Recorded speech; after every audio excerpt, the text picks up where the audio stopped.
Welcome back to our podcast, Let's Talk About Labor. This podcast aims to help farmers and ag businesses connect with other ag businesses in Tennessee and other surrounding states, specifically to hear and learn about their experiences and challenges related to labor and the strategies they have used to overcome these challenges. We talk about various topics such as U.S. temporary foreign visa programs, mechanization and automation, and worker recruitment and retention strategies, among other topics.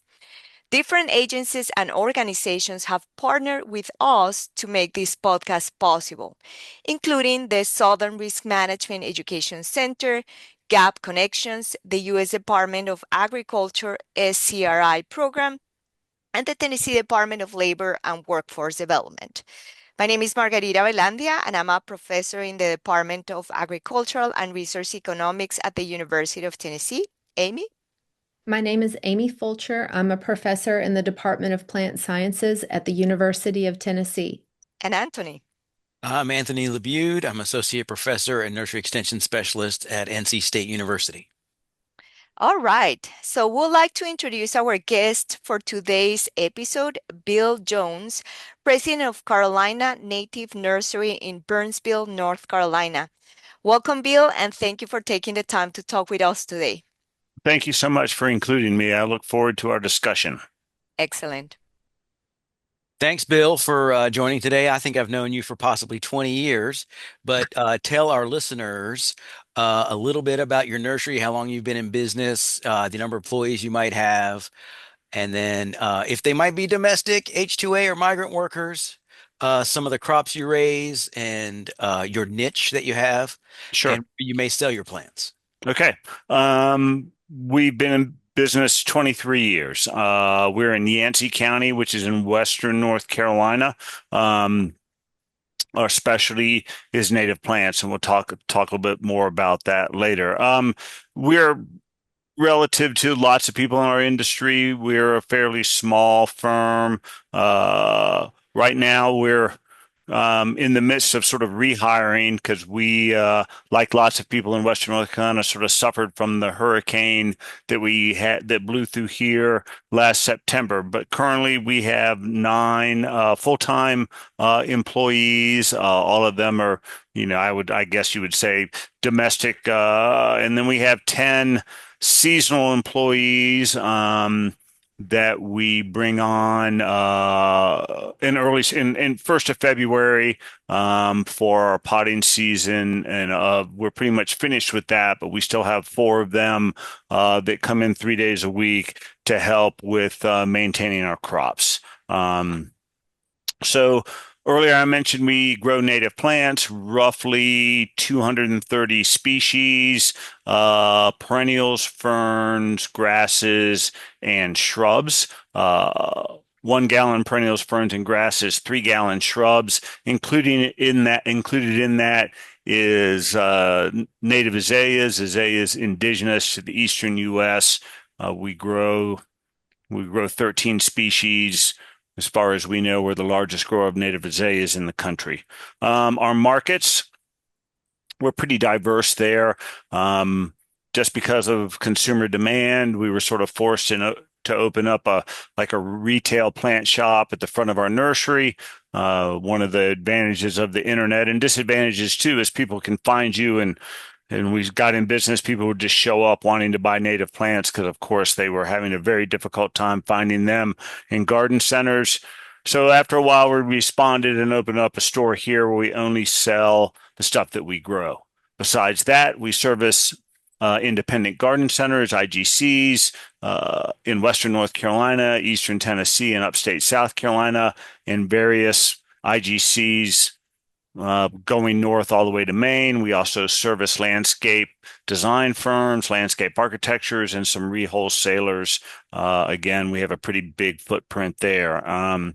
So in a nutshell, that's what we do, and that's who we serve, and those are the employees that we have. Great. Let's talk about labor challenges you have faced over time. For Okay. example, challenges related to labor availability, recruiting workers, and retaining workers. Sure. We sort of have two different buckets there. Our seasonal labor, we haven't had a problem with. We've always been able to fill our needs, and we're at the point now where we have 80% return year in and year out. These are immigrants that are legal. We do not use H-2A. We do have some second, third, fourth generation Americans that work here seasonally too, but our full-time labor, our full-time employees, none of them are immigrants. I think the reason why we do a really good job of retaining our labor is we pay well. Even for our seasonal labor, we pay living wages, based out of Yancey County. For our full-time, three-quarters of our people are on salary, or they're hourly, but we also offer PTO, and we have a very generous health insurance, Blue Cross Blue Shield based program that everybody seems happy with, that we pay half of the employees' premium. As far as recruiting is concerned, again, for our seasonal labor, we're pretty steady with that group, or they bring in people that they know, and that tends to work out very well with us. Our full-time labor pool in Western North Carolina is a little bit more difficult. There is not a huge base of nurseries in Western North Carolina as compared to other areas of the world. So we don't have a basis of like grower type or sales type people that have experience in nursery. In fact, we just did a nationwide search to pull in a new head grower because we just don't have that available here in Western North Carolina. But again, we have employees that we've been in business 23 years. Our longest serving employee is 17 years. Our head of sales has been here over 15 years. And I think we would have had more people that had been here a long time if we hadn't had to pretty much let everybody go after Hurricane Helene. So that is our labor situation, I would guess, in a nutshell. Okay, great. And you addressed some of this already, but if you could, let's talk about the strategies you've used to overcome these challenges. You mentioned the pay and the health insurance benefit.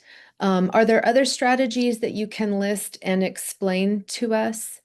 Um, Well, as far as recruitment is concerned, for our full-time people, um, lately we've been using Indeed, and that has done well for us. That, in conjunction with publishing our job descriptions on our website, but also in our newsletter that goes out. We have a footprint of roughly 13,000 recipients of our newsletter, and it goes out every quarter, and it is distributed well all over the world, but pretty much on the East Coast. So we've also, in fact, our head grower came from a referral from somebody, a colleague that saw that we were hiring in our newsletter and alerted them. So that is sort of what we do with a recruitment, and we're recruiting right now, and it's been a combination of people that have seen what we're looking for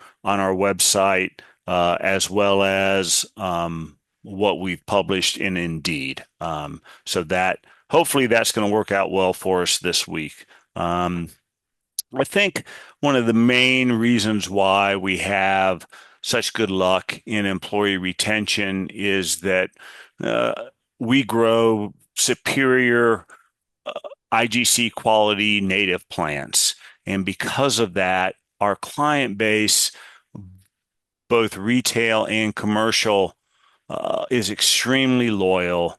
They love us. Our clients really do, and we get lots of kudos from them. Like I said, both retail and commercial, and we share thank you notes and we share information and kudos that we get with our employees, letting them know that, you know, being the native plant people, our fan base is tremendous and they really do appreciate the hard work that goes into growing our beautiful plants. And I think the value there in letting them all know and thanking them for the job that they do goes a long way, besides, of course, you know, the pay and the benefits that we have. This is Great, thank wonderful. you. This is wonderful, Bill. So it's basically sharing not only the success of the company with your customers, but the success of your company with your employees so that they know that they are part of something bigger. So that's excellent, and it's a wonderful strategy. We're at the end of this podcast, and I wanted to ask you about. So I know people learn from their successes, but also learn from their mistakes.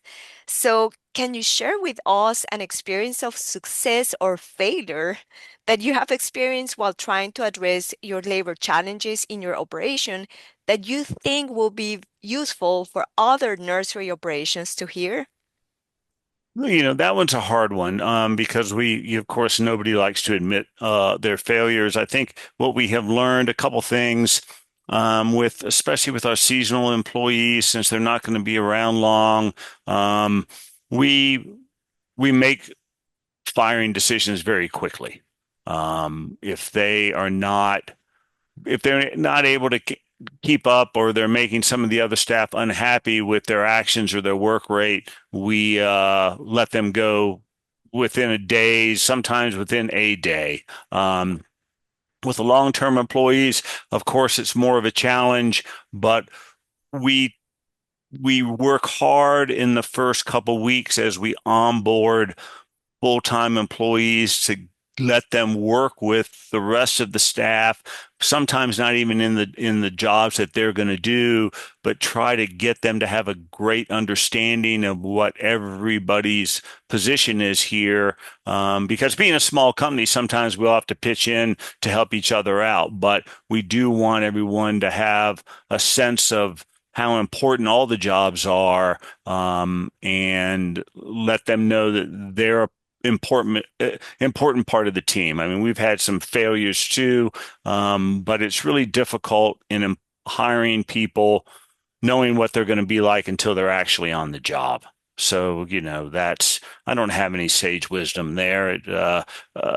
It's always difficult. Yeah. Well, it makes sense, right? Like you don't have a crystal ball to know exactly what you're going to get until you experience that with your employee. But Bill, thanks again for taking the time to talk with us. And I guess I'll see you all in the next episode. Thank you, Thank Bill. you. You're Thank you. welcome.